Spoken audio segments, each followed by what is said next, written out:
Both sides know what they have to do now. Dylan comes out of that shot by Simmons. Simmons is alone for the fast break. He'll slam it.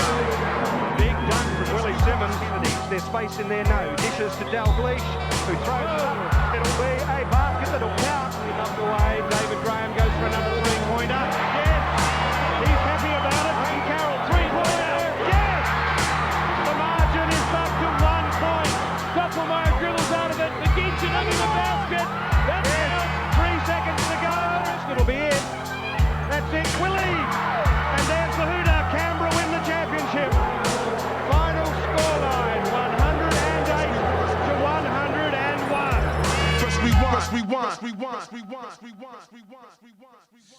Hello, everybody, and welcome. It is NBL Rewind. Of course, we look back, watch a game, and last time, if you've seen it, if you haven't, well, we're talking about the 1988 Game 3 Grand Final. What a game it was. North Melbourne hosting Canberra. If you haven't watched it yet, NBL Facebook, Instagram, Twitch, NBL TV.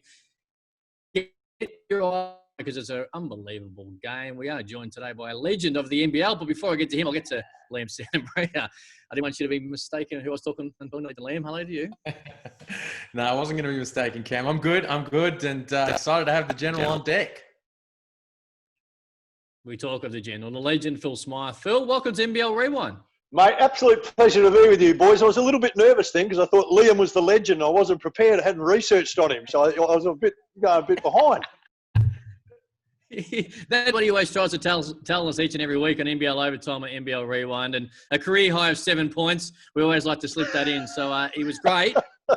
Just not to your level just yet, mate. Hey, how you been? How you doing? Life's pretty good for me, mate. I mean, we're all a bit down on the coronavirus, but it is what it is. I think we're getting creative, trying to find ways around it. So sun's shining today here in Adelaide. So, life's good for me. Enjoying it.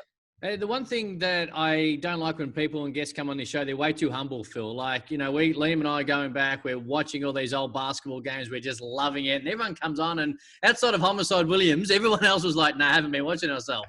Tell me, Phil, you've been filling time by going back and watching you dominate. It's interesting that you say that about Homicide. Homicide's definitely not as good as he says he was. I think we can say he was pretty good, but he's not as good as he thinks he was. And he does talk a hell of a game, though, doesn't he? He does. We love him. Look, I reckon in the 83, 84, 88, Canberra win those 3 titles in that decade. So we were just talking before we got on. I reckon they lay claim to the best team of that decade. If you win 3 championships in a decade, I reckon you can say we were the best. And of course, in Adelaide, they talk about the 86 team, greatest team of all time. I'm going, boys, 1 championship, just the one. So I reckon the record, and you can say we were undefeated during the year and we did all these things. You go, in the end, we played to win a championship. It doesn't matter what your record is leading into it. It's what you do when you get there. So then the great memories. I went back and had a look at the 88 one. I remember Eddie giving me the tech foul while I was talking to Billy Mildenhall, and it was only 32 years ago. I'd nearly moved on from that. So when I see Eddie, I'll remind him that it was wrong again.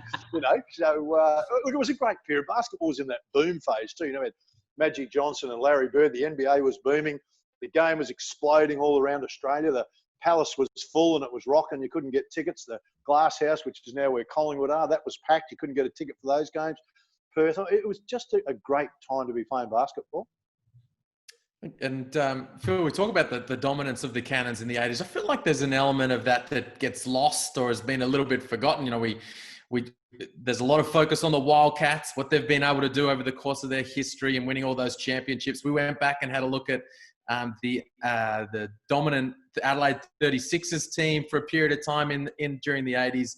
But those championships that you guys won consistently in the finals, I mean, what was life like in basketball in Canberra during that period of time? Was there an embracing of that team amongst the locals? Yeah, it's a really good question, mate. And part of the reason it gets forgotten, you mentioned that, is because they're not in the league anymore. So when you're not in the league, people don't talk about you anymore. Mm-hmm. You're kind of forgotten. I never hear Herb McGeechan's name, for example, mentioned in best inputs, and clearly he was one of the best, no doubt about it. And it's almost tragic that people don't see him. And we talk about Leroy Loggins because the Bullets are still surviving. But the city itself at that time, Bobby Turner came in 82, 83 I came in. He was there 82. And they were building. They were slowly building. So the very first game we played at the Palace, which held about 5,000 or 6,000 people, they had a big curtain at the end of the court because they didn't have enough people there. By about the third game, the city had embraced Canberra and it was starting to get to the sellout stage. Of course, there was only the Canberra Cannons and the Canberra Raiders, of course, in the NRL. So you're either a rugby man or woman or you're a basketball man or woman. And suddenly you could not get a ticket by the 2/3 of the way in the season. You couldn't get a ticket into the Palace.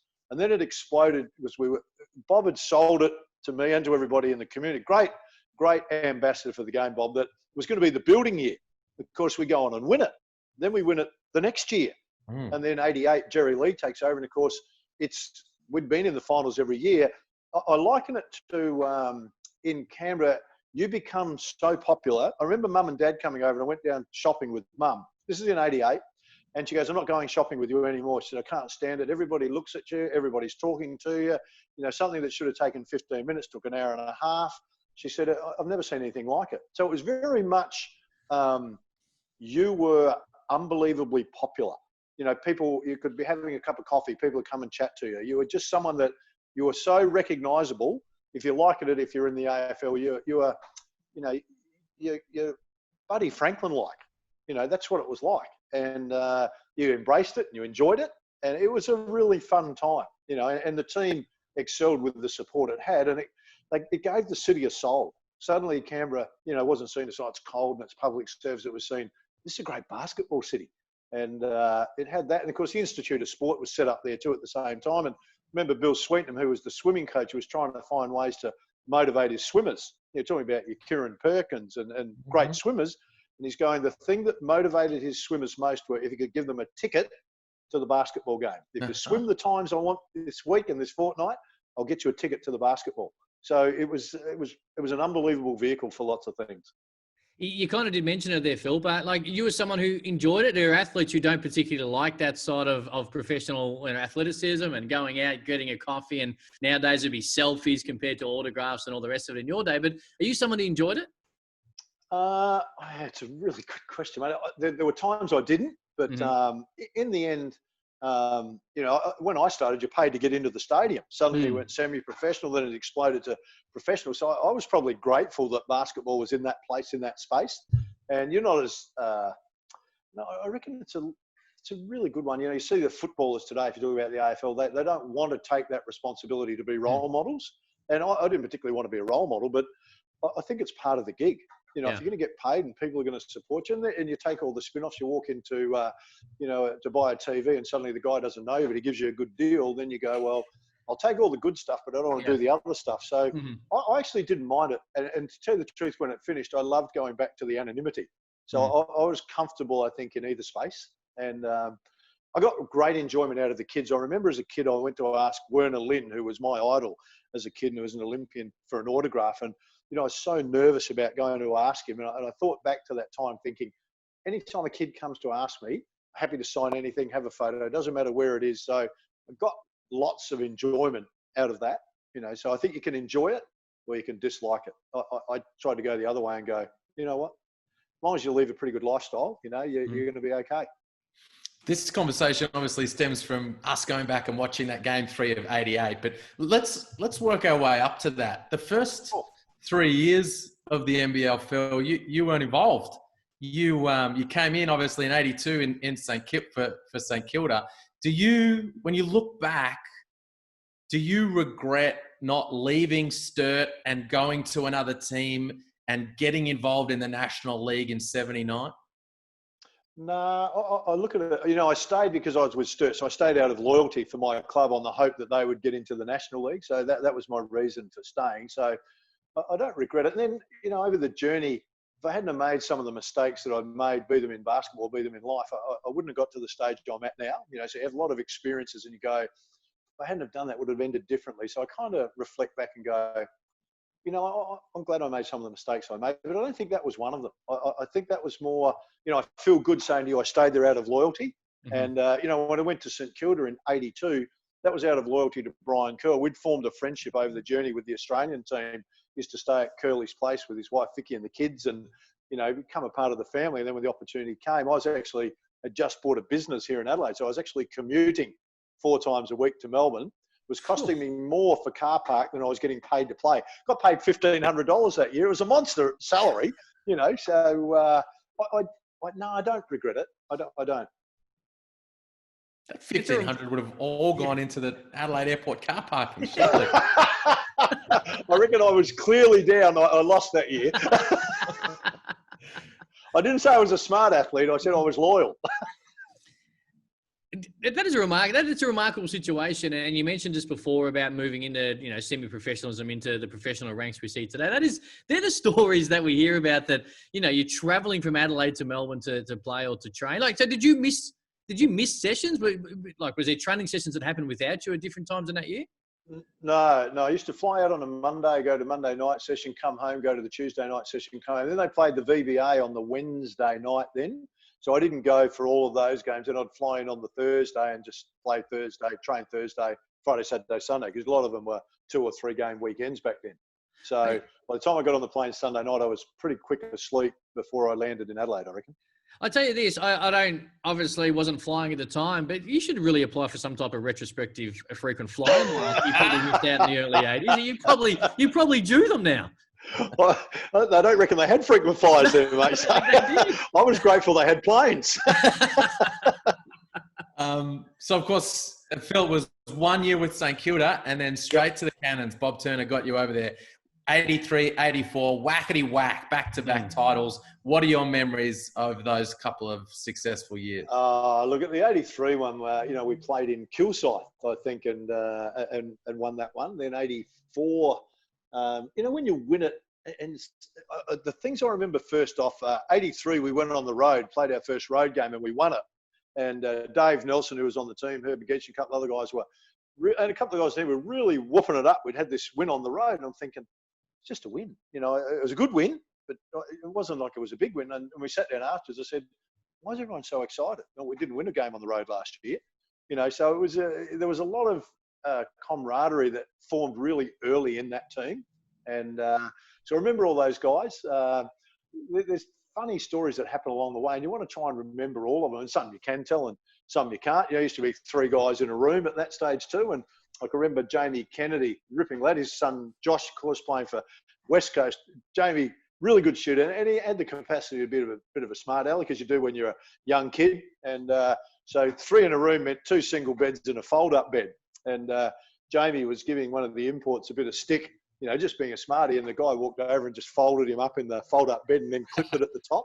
And, you look back now, and if you did that now, the sports science people would be freaking out that you've injured him or something. And, guys, after a game, you'd go back after the game to the Canberra club and you'd be eating a steak and things like that. Now it's, get your Powerades in, get your pastas in, rehydrate, stretch down. So, and we've evolved over time, but they were moments where you got to actually interact, I think, more with the fans.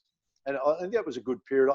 I sense we've kind of lost the balance a little bit with that now, and also used to go back and the other team used to go back. So you would interact with the other team as well. You get to know those guys. And that's almost taboo now. You play against a guy, don't really mix with them. You go off in different directions. And I think the one where you could actually mix with the fans after a game and environment was actually pretty good. And that I miss seeing that with the clubs now. They just don't have it.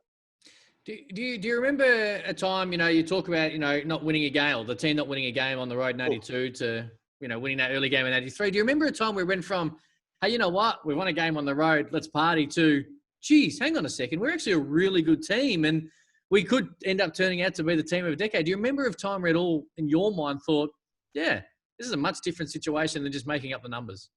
Yeah, look, I reckon we're about 6 games into the season and doing really well. And then a couple of us were just sitting around talking. We're going, you know what? We're going to be in the finals. I think we're going to be in the finals. It wasn't a focus. We're going to be in the finals. And then suddenly the crowd got involved and then we started playing better. And then there was this big momentum shift that self-belief crept into the team. We never talked about the finals again after that. But then when we got to the finals, everyone was pretty much on the same page of, we can win this. I actually believe we can win it. And we didn't talk about, we need to train better to get ready for the finals. It was just a self-belief came in around 6 games into the season. And then it just stayed with the group. No one was arrogant about it. And we were not expected to even be there. So all of a sudden we're no pressure at all and winning. And and the guys were unbelievably accepting of their roles. And it had the capacity, I reckon, when the crowd started coming in and your popularity rose, for guys to start to go, what about me? This needs to be about me. Luckily, or whether it was the dynamics of the group, I think it was a combination of things that just none of that crept in, and everybody was happy playing their role and happy with the success. Watching you, Phil, obviously a pure point guard, right? You don't see a lot of point guards these days that play this sort of style and approach that you had to the game. Defensive player of the year, time and time again, leading the league in assists and steals, but you could also get buckets. How did you, as the general out there on the floor running the team, how did you try to strike the balance between, I got to get everyone involved and, okay, it's time for me to, tick the scoreboard over? Yeah, look, I reckon the reason you see that a bit is because there's so much reward for being the highest scorer. Guys get off on, I'm the scorer, I did this and I did that, because it's easy to report on who scored well as opposed to who did a lot. So if you go back in time, it's a bit of a long-winded answer to your question. Statistics originally were for the journos that didn't understand the game. Now, be that footy, rugby, basketball, baseball. So obviously, if you picked up the paper 5 years ago, if we talk AFL, you go leading goal kickers.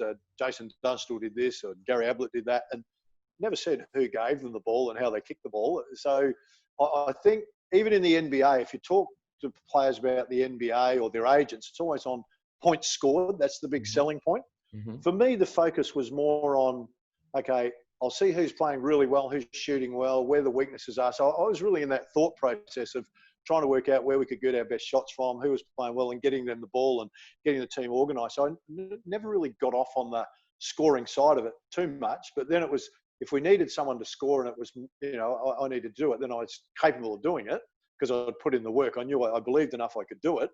But I took the belief a long time early. Well, it doesn't make sense. Early in my career that carried for a long time, that I'll do whatever it takes to make the group around me play as well as they can. So if I've got to sacrifice scoring so we're better placed and guys are getting the ball and we're scoring, quite happy to do that. I think the mindset for players probably moving into the 90s was more about, if I score 30 points and we win, that's great. But if we lose, then I can go, well, I got my 30, it really didn't matter. So it's just a different mindset. Extraordinarily high basketball IQ you had, and you're obviously also remembered for. Where did you develop that, and who helped instill that or build that in you? And who did you watch in terms of learning the game at that level? Yeah, so again, if you go, well, to answer the first question, Lindsay Gaze helped me the most. Unquestionably, Lindsay was the one. So came into the Australian team really early, and was really fortunate that Lindsay believed in me, so I got to play really early in that point guard role. And he was really clear about what he needed. And of course, he had a great mind for the game. So I was fortunate. I've got the encyclopedia of basketball to go and talk to anytime I want to about basketball. And I just loved those conversations with Lindsay. And I think that accelerated my learning. Then I got to the Institute of Sport. And of course, Adrian Hurley was the head coach at the Institute, then became the head national coach. So I was able to tap into him and get all his knowledge at the same time I was playing, and I was an assistant coach to him. So I was getting to learn from these two. To me, they were basketball gods in Australia. And of course, the NBA out here, we didn't get the footage like we've got now. We didn't have the Fox Sports, didn't have ESPN. So all my reading came out of Sports Illustrated. So anything I read about basketball was in Sports Illustrated. So it wasn't until probably Bird and Magic came along that I actually was able to watch the way Magic played and take some of the stuff from him. So it was just grabbing different players along the way and saying, I'll take that part from that player and I'll take that part from him. And the knowledge that Lindsay and Adrian gave me, that was enough to get me into the position I got into. And then I was totally committed to training. So even when it was amateur to semi-professional, I trained every day on my own. So I was probably one of the few players to do that back then. And that's why the game's better now, because all the players are doing it. So they're better skilled. So that's why we see more talent now than we did back in the 80s. Just on that, Olympic Games, obviously in the NBL domestically, you achieved everything as a player and a coach. Where does the Olympic Games, where's wearing the Australian jersey rank? Is it the highlight, or is it the fact that you didn't quite get that medal that we're all still waiting for in the men's side of the Australian team? Like, where does the Olympic Games sit when it comes to all the highlights and that resume, which is so long?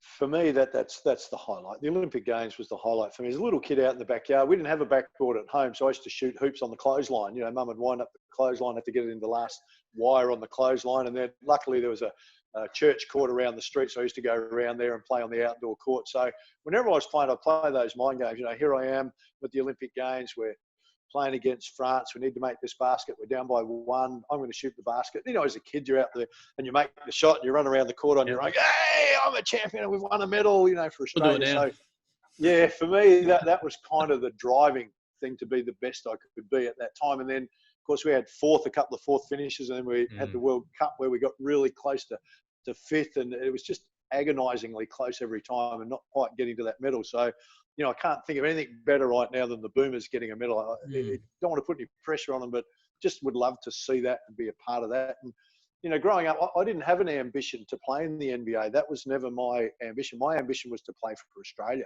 I didn't particularly care much about the NBA. I knew about it, didn't care about it. And then in 88, the Boston Celtics came and spoke to me about going to veterans camp and guaranteed contract and all that sort of stuff. And I remember talking to some of the coaches about it, and one of the players, my best mate, was with me when they were talking to me. And the problem was back then, had I gone to the NBA, I was considered a professional. And once you're a professional, I could never play for Australia again. So I had to give up playing for Australia for a chance to play in the NBA. And even though it looked good, and I might have sat on the bench, might not have made it, who knows, might have been quite good. I just wasn't prepared to give up playing for Australia back then. And then, of course, by 92, it became professional. Yeah. And, then that opportunity had gone. And, even though I did well in 92, didn't have the same people coming and talking to me saying, we want you to do this. So for me, playing for Australia was everything. That was everything I wanted in my life. It's a similar story to Oscar Smyth.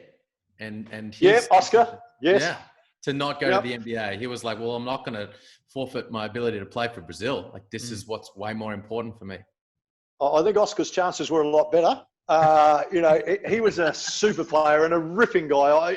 Over the journey when you play, and Oscar, obviously with Brazil, we got to play against each other a long time. You form friendships that last a long time. I don't see him now. Of course, he's another part of the world, but we would see each other and there's that warm embrace, and it's great to see you, and you catch up and sit and have a chat. He's just a ripping guy. And one of the games I always remember is Andrew Vlahoff defending him out of the game, just closing him down. He's a guy that's, he's 6'8", unbelievable shooter, could have played in the NBA. There's no question he could have played and done really well there.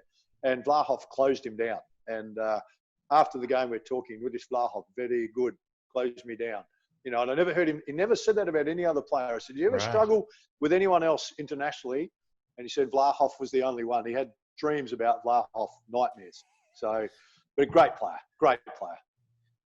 You talk about how much wearing the green and gold meant to you. Watching this current crop, or the recent crop of Boomers, this team that's gone so close a couple of times at World Champs and Olympics, beat the US on home soil at Marvel Stadium last year. What have you enjoyed watching this team?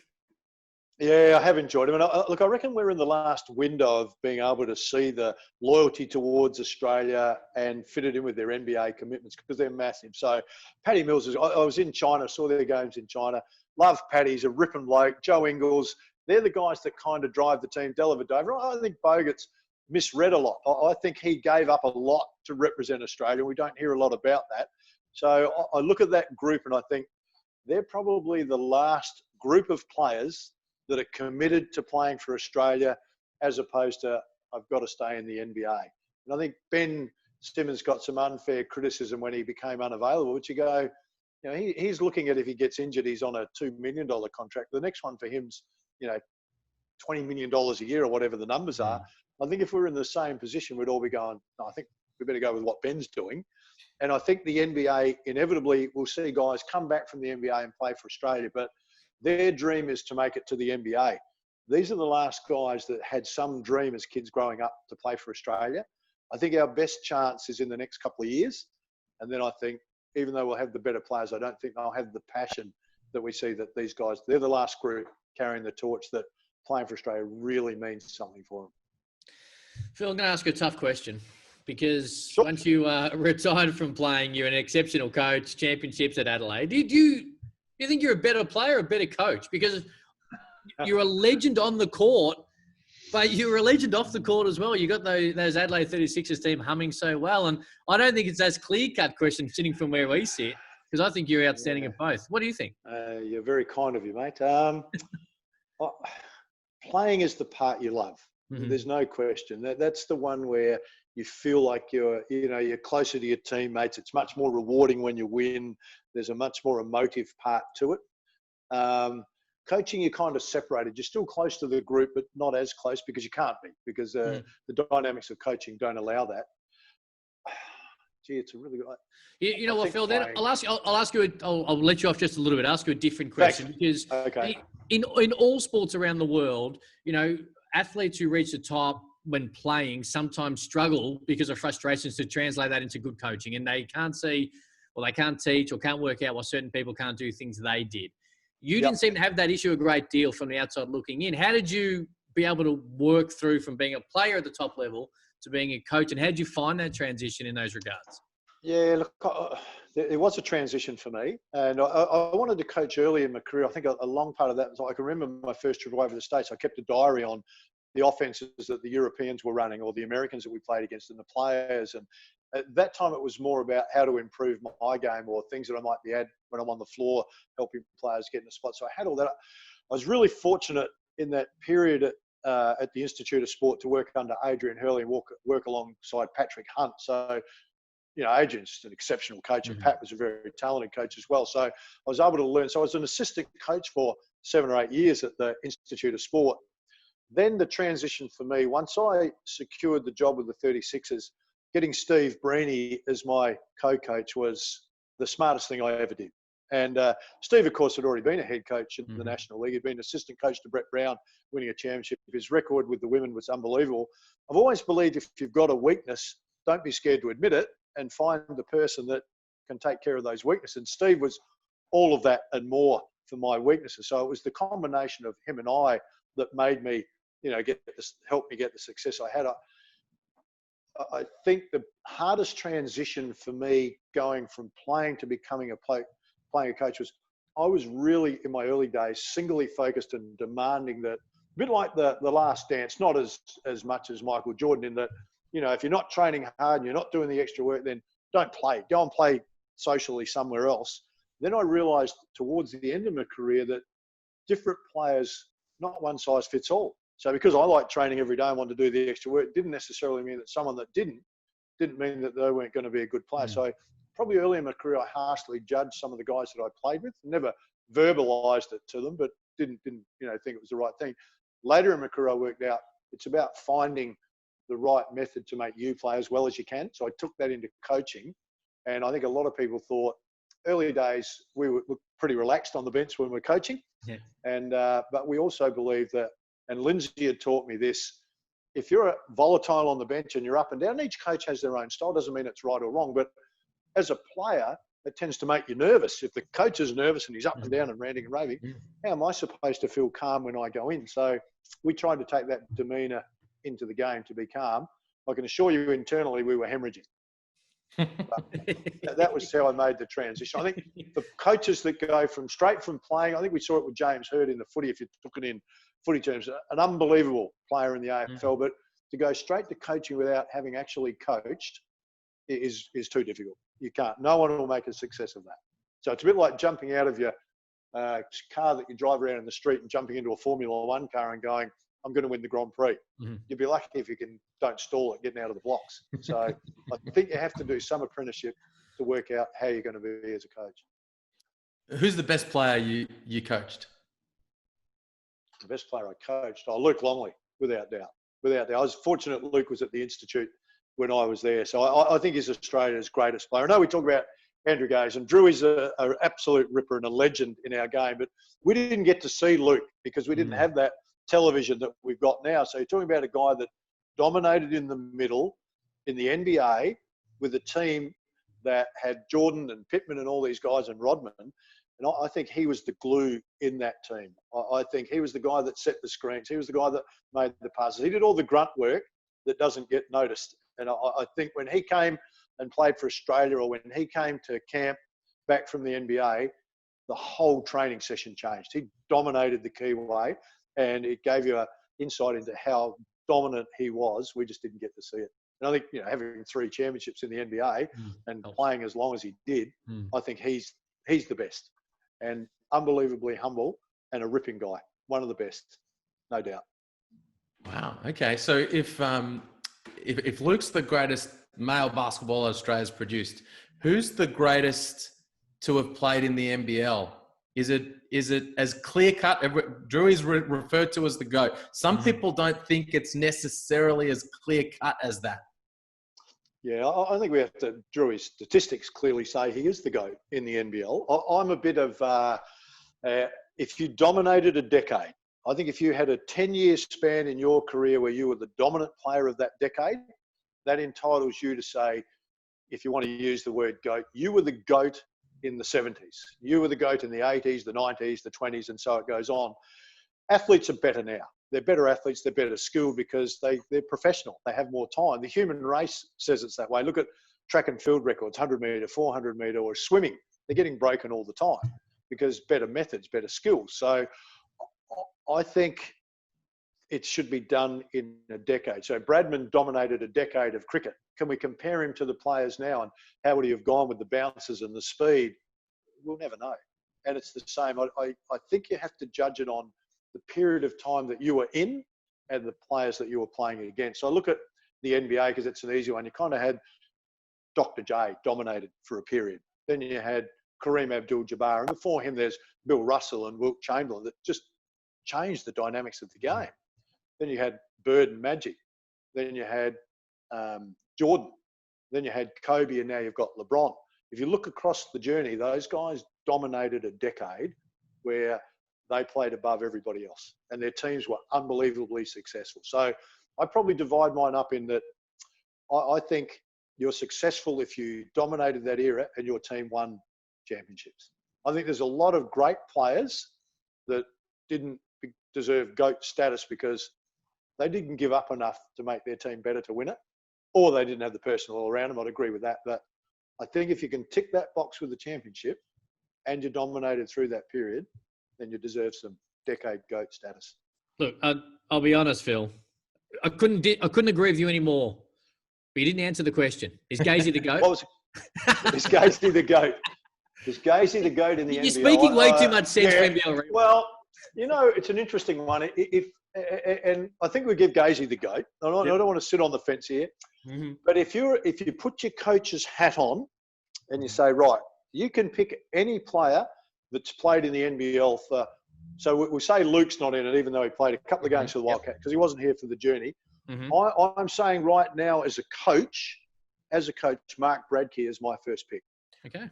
Wow. So because he dominated the game for the rest of his team.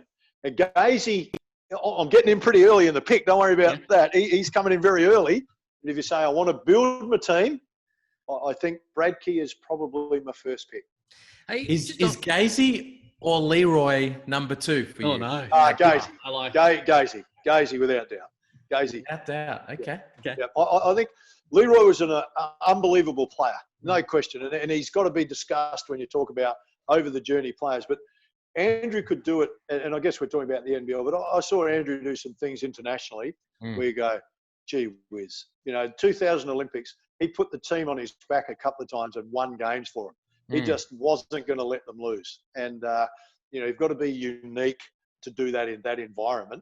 Leroy was a great player. Drewy was just better, just better. He was the next model on in that era that Leroy played. He was the one.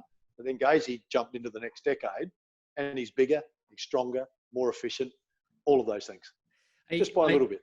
I have no doubt that every NBL club at some point tried to poach you out of whatever club you were playing with at the time. But you touched on, the guidance and the advice and the coaching now that Lindsay Gay's passed it on to you, and of course playing with Andrew and the friendship in the Australian team. Did Lindsay ever try and get you to Melbourne to have that Tigers backcourt of Gaze and Smyth?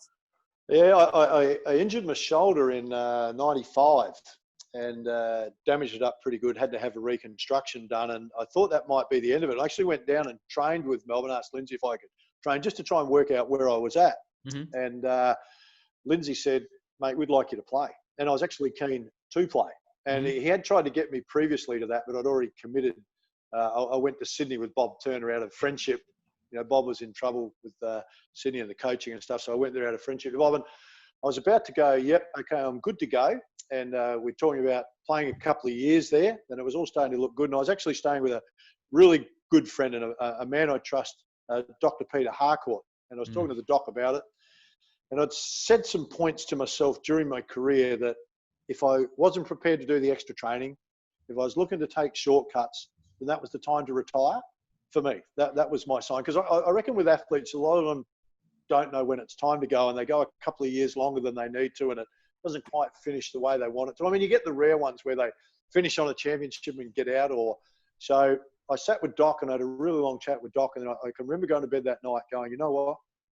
I just don't want to go and do the individual work on my own anymore. I just don't want to do it. So I said to Linz, no, mate, I'm done. I'm just done. And then he tried to talk me out of it. You know, you're retired for a long time, and maybe in hindsight he was possibly right. But for me, it was, I can't reach the benchmark and do the things I'd set to be the player I was. So I'm just done. So it was close. It was close. So when you look back on it, in hindsight, as you touched on, is a wonderful thing, but they were good. They made a grand final in 96 and they won a title in 97. Do you regret that you weren't a part of probably the success? Because I have no doubt you would have added to it. Yeah. I regret not playing. I really like the guys. Leonard Copeland was there. I really liked Copes, and Drew is a great mate. And I thought it would have been great to play with him. It would have been. I mean, loved our time in the Australian team. It was, you know, just one of those guys I always enjoyed being with him. Similar philosophies and loves for the game and that sort of stuff. So it's one that kind of irks a little bit, you know. But it was the right decision for me. Yep. You know, I just wasn't going to be the player I wanted to be, and it was time to go away. Just prior to that time, and after you'd had the 10 years with the Cannons, you did have a few years back in your hometown with the 36ers, famously coming off the bench under Mike Dunlap, even though you were still the captain of the national team at the time. Did you actually enjoy that period of time, that time playing with the 36ers? Yeah, well, I came back the first year. Don Monson was the coach, and he was outstanding. He unbelievable coach, really smart. He just didn't get enough information about how the system in Australia works. He thought that the management recruited the team and he coached it. Didn't understand until late that he actually recruited the team with the management. So, you know, whenever the management's recruiting the team and you're coaching, it's always a bit tricky. You don't get the people you want. Then Dunlap came in, and of course his focus was on junior development, and he was a bit intimidated by senior players. And I remember having a conversation with Mike early, because there'd been a lot of talk that he didn't want me on the team. So I went and asked him before the season started. I said, look, Mike, a lot of this stuff going around. I understand you're the coach. Mate, if you don't want me here, we're men. Let's treat it that way. And I'll walk. He said, no, desperately want you on the team. Great guy. He did the sales job really well. And so we start the season, and then after the first game, he goes, I'm going to bring you off the bench behind Brett Maher. And I said, okay, is that because Marzi's training and playing better than me? He said, no, he's not doing that. It's just that he's younger and that's where the future is. And you go, okay, that's his style. It's not my style. And then there were a couple of other guys that were struggling. And we actually went down to a place here at Glenelg called Mama Carmela's. The whole team went. And Rob Rose was there, very, very team-orientated guy, imposing guy. And we sat and said, look, guys, we can all pee and moan about we don't like what he's doing and we don't like what's going on, and waste the year, or with the group we've got, I think we're a chance to win it. With the talent we've got here, if we can suck it up a bit, I think we can win it. And obviously, I'm talking about myself here. I'm one of the guys that's sucking it up as much as anyone. I'm prepared to do it. Yeah. I don't want to waste a year. And so the guys had focused on that. Pretty much didn't matter how that played out. Let's work together with a chance to win it.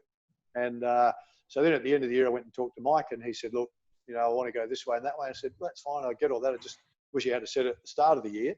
And, I mean, history shows now, you know, he had a stint in the NBA, Mike, and didn't work out for him. So maybe working with younger players was his go, and working with senior guys wasn't any good for him. You know, it just didn't work the way it should. So it was frustrating because I'd come We actually home. did. Sorry? No. Sorry, I was just saying we actually did NBL Rewind for that Game 194 Grand Final a couple of weeks ago, and we actually remarked on a number of occasions how well defensively you played D-Mac in that second half comeback in that game that ended up going to overtime. Yeah, the one that went to overtime. So we had a timeout, and we knew. So I said in the timeout, I said, I'll take D-Mac. And Mike said, no, I want Marzi to take him. and kind of like, because I knew what D-Mac was going to do. I knew he was going to come into the middle. He's going to do his famous spin, which is, and I knew I could get him before he got in the air, because once Mac gets his body on you and get in the air, he's unstoppable. And so we go out, and of course we all see how it finished. It doesn't mean that Marzi didn't defend him well. And it might have done exactly the same thing to me, but I can remember at that time going, mate, I'm telling you, I can stop him. So I still see that play now, and I still see it in my head. It's funny how you remember the championship wins are good, but the ones that you miss and the ones that escape are the ones that just stay in your head all the time. So, I mean, yeah, that was perhaps the most frustrating moment, I reckon, in my career. One of the championships you did get as a coach was in 2002. Your 36ers, that was my one little chance to get a ring. And you took care of us, the Titans, in that final series. Willie Farley, Rupert Safwell, Marzi, of course. I was telling the story on the show a little while ago about how I was on the scout team at practice in advance of that series. And Gorge told us, just do whatever you want at any time. Just random on-ball screens at any point. And I'm not giving you any plays to learn. Just do whatever you want at any time. Your team was well known for having a free-flowing offensive system. What was the actual philosophy and direction to your guys during that period of time at the offensive end? Okay, so we put a structure in place. Some of it was the shuffle, obviously playing for Lindsay Gaze. We had some of the shuffle in there. Then we'd taken a bit off of the Russian team that beat America in 1988 and taken bits of that out and some European stuff from Yugoslavia and put those in. So we had a structure. We actually had a structure, but our instructions were that if you saw an opportunity and you thought you could take it, then you need to take it. But we also had some set plays where we'd come down the floor and go, and if you look at some of the tapes, you'll see guys twirling a finger, was that meant we needed 3 or 4 passes before you decided to go. So we had the ability to go when you wanted to, but if we felt, for example, we'd been down the floor 3 times and hadn't scored, and we're going to take the air out of the ball, we want to run our continuity offense. And the guys could do that, but they had freedom within the structure if they saw an opportunity. Now, of course, the guide on the freedom of structure was if you try it the first time and it doesn't work, we'll go, okay, it was worth a try. Do it the second time and it doesn't work, you might want to put it away for a little while. Do it the third time, we're probably going to have to ask you to come and sit down and cool your heels for a bit because we can't afford three mistakes in a row. So although we played with great freedom, we also had a group of guys that understood what we're trying to do. So we gave them freedom, but they also had a structure. What it looked like to most people was, and I heard coaches afterwards in games going, I can't work out what they're doing. I don't know what they're doing. But we knew what we're doing. That was the tricky part, is that we knew what we're doing. We also had a defensive part. No one focused on us much those 3 years. We were actually the first 2 years the best defensive team in the league. We just never talked about it. But we had some tricks up our sleeve defensively that we'd taken from overseas and used in zones and man-to-man, which gave us the opportunity to get down the floor quickly and score. So coming from that American system where the point guard has to dribble the ball all the way down and set it up, ours was European. Throw the ball to someone ahead of you, and then if the opportunity's not there, throw the ball back, and then we'll run our stuff. So there's a little bit of smoke and mirrors in there. This continuity signal. Yep. Nope. I lost you, mate. We lost you, Liam. So this is what happens each and every week, Phil. He gets excited talking about plays, and he kicks out his microphone. So exactly what happens every single week. NBL overtime, NBL. So he's back. There you go. All right, mate. Give it to me. Give it to me on the finger twirl. Did Jerry Lee have that same kind of mentality in place with this 88 Canberra team? Is that what you're telling your teammates to do as you walk the ball down the floor? Say, hey, let's use a bit of clock here. Yeah, Jerry was a pretty smart coach. Actually, it was a funny thing. We'd struggled a little bit that year in 88 to get going, and offensively we couldn't find a rhythm. But Jerry had this sidelines out of bounds play that we ran really well.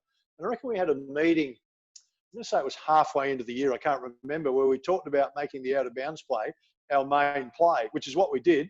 And we went on and just had huge success with it. And one of the signals was that in it, that was, we've got to get it from side to side before we try and score, and it worked perfectly. Right. This that 88 team, that win over the Giants, is that characterizing that as a champion team beating a team of champions, is that too simplistic, or do you feel like that's apt for that win? I think you're probably well. We got. I think if my memory serves me right, I reckon we got them in the first game by a fairly big margin. I think it's like 20 or 25 points in Canberra. Then we went back to the Glass House and they got us. And if you look at their team, you'd have to say on paper they were definitely more talented than us, no question. And they got us the next year to make up for it, Dirty Dogs. But you know, it was the one where you come into a grand final game, and again that group in '88 just had that belief. You know, everyone believed in everybody. And, you know, Mel Dalglish had played with an unbelievable groin injury through that whole season, you know, to the stage where you're watching him get taped up before the game. And it was painful. It was as excruciating watching him get taped up to play as the pain must have been for him to play.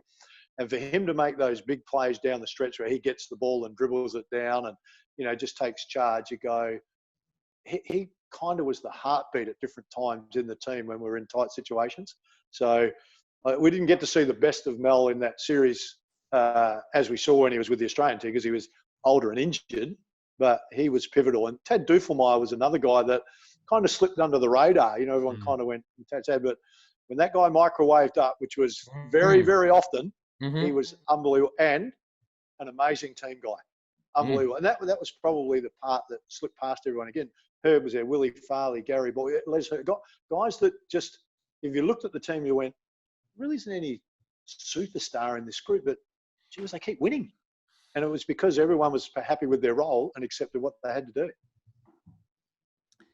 That Dufelmeyer was great late. It's a big jump shot, give you a little break. Then something I really like about this game, and for people who haven't watched it, go back and watch it, in particular the end, because I like the one-on-one rule. I'd like to see that ball back into the NBL because I think it actually promotes aggressive offense late. There was no slowing down, trying to milk the clock. North Melbourne, of course, are pressing. And your team's just being aggressive. It was an and one that Dufelmeyer got about 2 seconds into a shot clock. And it's a great ending to a great game. Yeah, no, I'm with you. I like the one-on-one and one. I reckon it does encourage. I mean, I don't know about you guys. I watch the games now. I love the games. They're super games, but I get bored to death when they just start fouling. We just start fouling. We start fouling. So I even like the rule where you can take the free throws or you can take the side ball. You know, so there's no value in fouling. So, in fact, if you foul, you're disadvantaged because the clock will reset. So there's more time off the clock. So I find it difficult to watch a game and it gets close at the end and you can feel the crowd starting to get excited and then they just start fouling. It's like it just deflates everyone. Everyone goes, oh, well, we'll just see who the best free throw team is. So we've played for 39 minutes and it's going to come down to best free throw. Kind of just aggravates me a little bit. Who do you most like to watch in the modern day NBL, Phil? The Wildcats are pretty good. Trevor Gleason's done a really good job with the Wildcats. So like they might...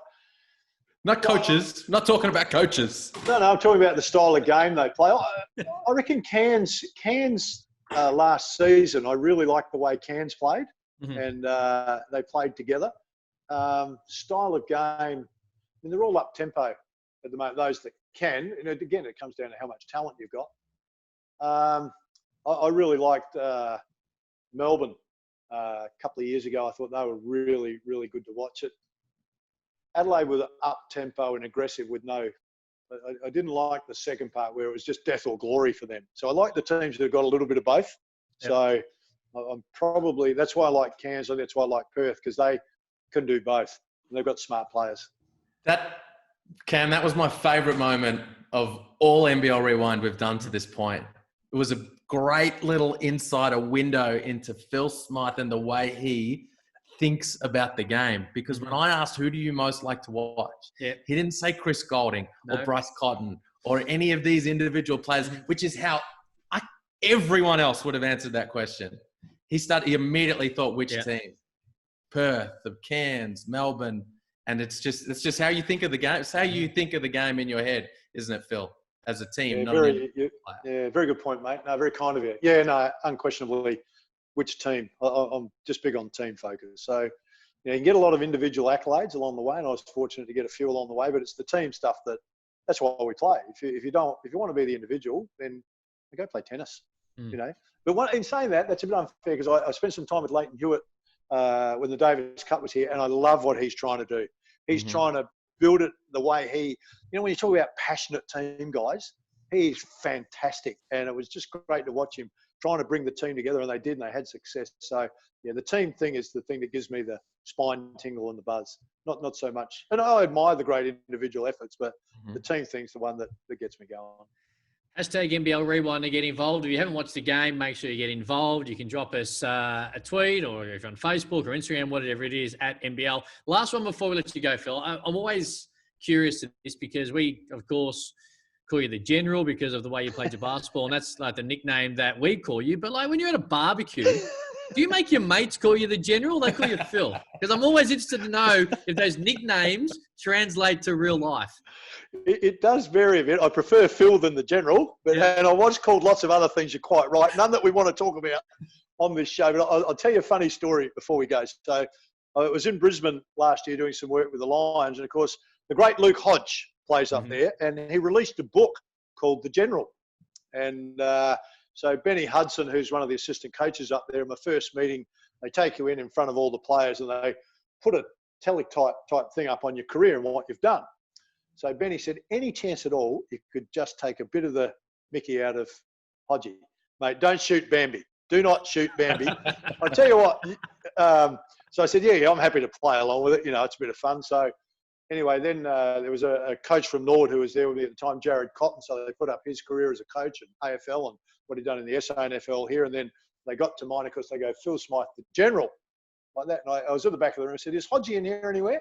And I'd met Hodgie a couple of times. He is, without question, one of the greatest guys you could ever meet. He is a ripper. Basketball nutter too, boys, by the way. Absolute tragic basketball, and he's a beauty. Anyway, I said, oh, Hodgie goes, yeah, I'm over here, Phil. I said, you're frigging kidding, aren't you, mate? Call yourself the General? You got to be joking, mate. Let's have a look at what I've done and have a look at the little bits of AFL stuff you've done, mate. So the boys loved it, mate, because no one shoots Bambi, and Hodgie was great with it. So, then the boys started calling me General. I said, let's drop that. Let's just go back to Phil. I'm happy with Phil. So I can try and squash it at the parties to answer your question, mate, but it happens from time to time. There's a famous, famous to me, photo shoot you did in the army outfit. Next to the tank. You remember that? What's the story of that shoot?